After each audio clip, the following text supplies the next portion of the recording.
도로에 대한 얘기는 끝났고 이번에 파트 2에 특수경매 특별한 소송 사례를 가지고 일반적인 뭐 지분이나 건물 매각죄나 이런 것이 아닌 제가 우리 수강생들에게 추천을 해가지고 특별하게 이런 소송도 있었습니다 하는 내용을 가지고 이제 설명드리는 건데 여기에 보면 자 궁금한 게 있는데요. 예. 그러니까 판결문은 처음부터 그냥 올려달라고 하면 우리 소송 안 했을 수도 있는데 처음에 올려달랬을 때 안 올려줬나요? 처음에 올려달라고 하는데 안 올려져 있고 정식으로 소송을 하지 않으면은 누가 나서서 이거 해주겠습니다 이렇게 하지 않죠. 그러니까 결국에 가서는 우리가 행정소송을 제기하다 보니까 걔네들도 정식으로 다 조사를 하고 다 하고 내용을 알게끔 되다 보니까 너희들이 이런 내용에서 이렇게 됐으니까 너희들이 그냥 지금이라도 땅 주인이 신청하면 우리가 해주겠다 하는 식으로 타협점을 찾은 거죠.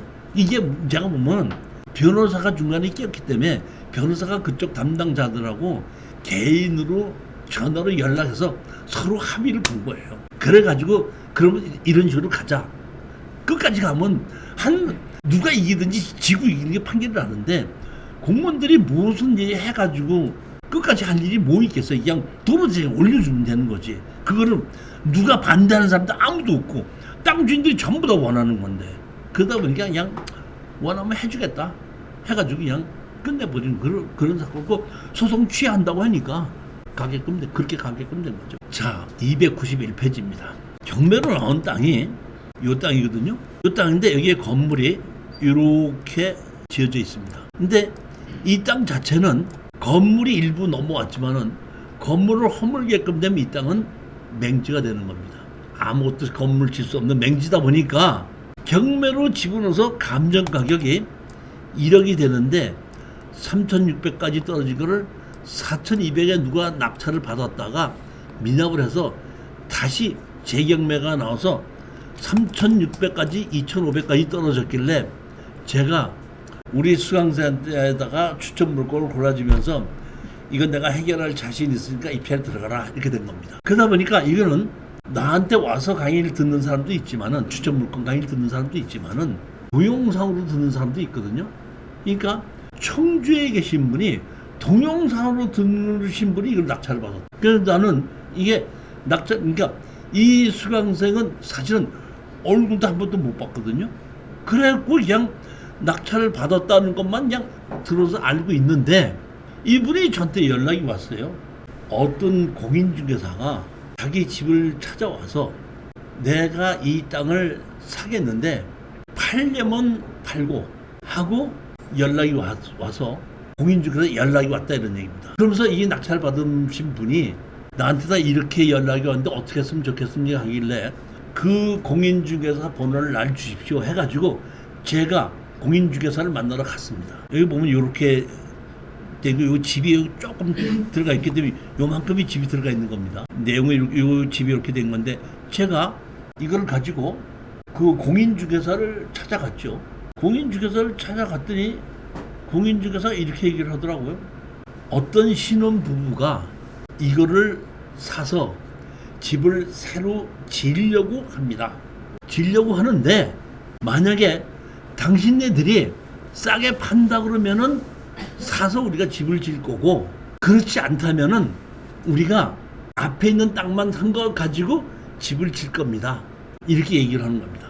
그러니까 뒷집을 팔려면 땅을 팔려면 팔고 말려면 말아. 만약에 당신이 안 판다 그러면 어차피 우리가 건물을 허물고 하게끔 되면 당신은 맹지로 남게끔 되면 아무것도 팔 수도 없을 겁니다. 그러니까 싸게 팔아라 이런 뜻입니다. 근데 사실은 제가 이걸 보고 이거를 맹지이기 때문에 해결하는 방법은 건물을 우리 거로 만들어야지 이게 땅이 힘을 쓰는 거거든요. 이 때문에 제일 먼저 낙찰을 받자마자 낙찰을 받았다고 그래갖고 제가 제일 먼저 여기 찾아갔습니다. 찾아가서 가봤더니 여기 큰 집엔 비어있고 여기는 문을 두드렸더니 어떤 젊은 사람이 나오더라고. 그러더니 어떻게 오셨냐 그래서 여기에 이제 이걸 건물을 낙찰을 받았다 그랬더니 우리는 세대로 사는 사람이고요.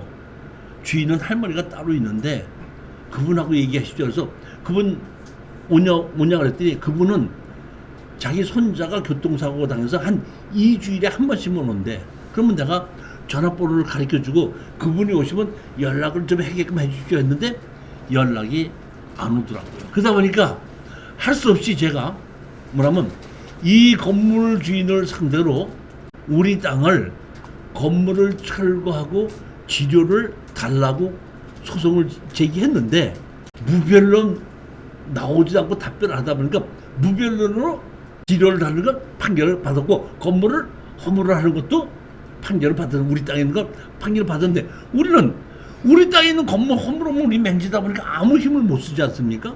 그러다 보니까 제가 제일 먼저 뭐부터 했냐면은 지료 판결을 하고 지료 판결을 할 때까지 시간이 한 1년 정도가 넘어 있다 보니까 그걸 가지고 앞에 있는 건물을 압류했습니다. 압류를 하고 경매를 건물과 땅을 경매로 이제 집어넣게끔 내가 딱 만들어 놓은 겁니다. 근데 공인중개사가 나한테다가 뭐라고 얘기하냐면은 이 앞에 있는 건물 땅하고 우리가 다 계약을 해서 샀고 뒷땅 얘들이 판다 그러면 우리가 사고 안 판다 그러면 안 사. 어떻게 할 건데? 나한테 그러더라고. 그래서 내가 공인중개사한테가 나가 얘기했죠. 그래요? 그거 계약했습니까? 계약했대. 그래요? 그거 내가 앞에 있는 땅 건물 압류를 해서 지금 경매로 집어넣는데 그거 아세요? 그때 예? 깜짝 놀라더라고. 그러더니 그 자리에서 등기부등본 딱 떼어보니까 내가 압류하고 경매로 집어넣거든요. 공인중개사 거래 잘한 거예요? 잘못한 거예요? 내가 먼저 압류해놨죠. 경매 집어넣었죠. 걔네들 후순위죠. 매매가 아직 등기도 안 됐고 깜짝 놀라더라고요. 그래서 내가 그분한테 얘기를 했죠. 팔겠다. 내가 이 땅 팔겠다. 파는데 깎아서는 팔지 않고 정식 가격으로 팔겠다. 여기 동네 가격이 얼마 가느냐. 이렇게 했더니 뭐 몇백만 원 간다고 얘기하더라고. 그러면 그 가격에 의해서 당신네들이 산다 그러면 내가 팔겠다. 그랬더니 우리는 지금 3천 얼마 가까이 낙찰 받았죠. 3,900원 낙찰 받았죠. 근데 우리가 정식 가격으로 사게끔 되니까 한 1억 4천이 되더라고. 양도소득세가 어마어마하게 나오게끔 생긴 거죠. 그래서 제가 그러면 그 정도를 준다면 팔겠다고 했더니 그리고 내가 그 공인중개사한테 얘기했죠.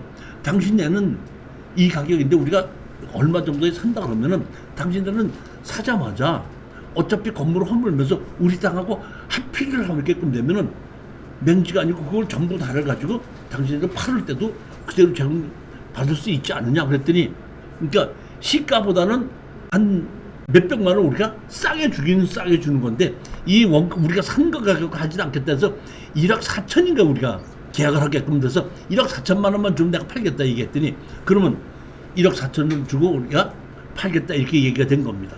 내가 압류하고 등기를 보면 강제경매까지 신청해놨죠. 보면 지료 판결에서 강제경매 신청이 돼 있죠. 이렇게 강제경매 신청이 돼 있잖아요.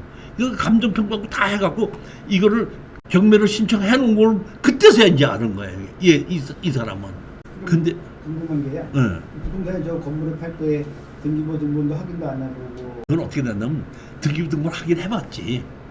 했는데 내가 공인중개사가 왔다는 소리 듣고 바로 내가 유승선 법무사한테다가 경매 신청을 하라 그랬지. 신청해놓고 간 거야. 그러니까 왔다가 내가 만나러 가는 사이에 요거를 판결은 받아놨으니까 판결 받아놓은 거 바로 압력 바로 경매 질문 신청할 수가 있잖아.